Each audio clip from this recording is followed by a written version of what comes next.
Allez, à 13h39, l'autre sujet que je voulais aborder avec vous concerne Emmanuel Macron. Emmanuel Macron qui occupe décidément le terrain. Il a affirmé hier, toujours à Nice, en marge de ce sommet sur les océans, qu'il ne souhaitait pas d'autres dissolutions, mais il n'écarte pas l'idée. Écoutez. Moi, je l'ai dit.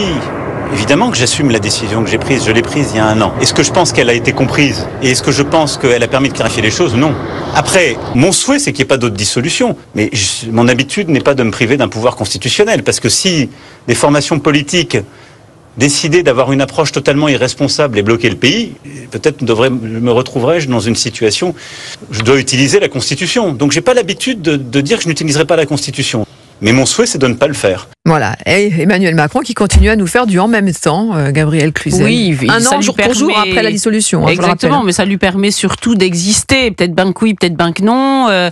J'y vais pas. Vous voyez, nous en parlons tous autour de ce plateau. Il utilise tous les fils qui lui permettent d'exister, que ce soit les fils internationaux, quand il parle d'écologie. Il arrive pas à régler le sujet de la sécurité sur le petit hexagone qu'est la France, mais il veut sauver tout l'univers. Vous voyez, donc il actionne tous les leviers qui font que l'on va parler de lui. Ça met évidemment tout le monde dans une incertitude absolue, les députés les premiers. Donc je crois que là, c'est vraiment le Macron show dans toute sa splendeur. C'est assez impressionnant, ça fonctionne encore.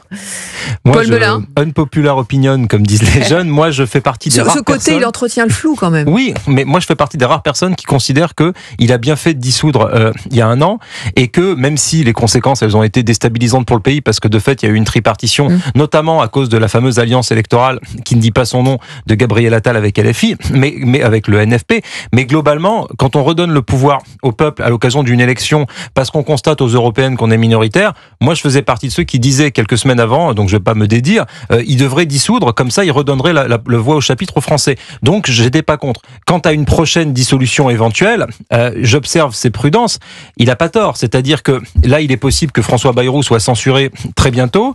D'ailleurs, il est aux 20h ce soir. Oui, mais François Bayrou, on le sent fébrile, le Premier ministre, parce qu'il sait pertinemment que là, il va rentrer dans les mauvais temps, dans les mauvais vents, parce que maintenant, on peut de nouveau dissoudre. Donc, il y a beaucoup de gens, ça va aiguiser les appétits, que ce soit chez une partie de la gauche ou chez une partie de la droite. Donc, François Bayrou, c'est désormais un Premier ministre, je dirais pas intérimaire, mais en tout cas, sur un siège éjectable, plus qu'il ne l'était il y a 3 mois.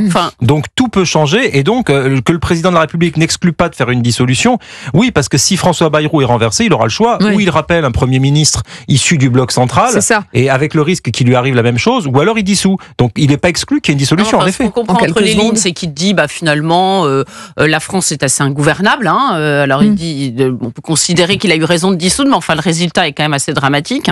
La France est ingouvernable, donc je vais à nouveau dissoudre. Mais les mêmes causes produisant les mêmes effets, on voit pas bien pourquoi la France serait pas à nouveau ingouvernable. Mais il y a une autre solution. Alors c'est pas une populaire opinion, c'est peut-être qu'on n'a pas le droit de la dire, mais Emmanuel Macron pourrait démissionner lui aussi. Oui, c'est vrai. Ça serait une solution pour rebattre les cartes. Mais je sais pas pourquoi il n'y pense pas.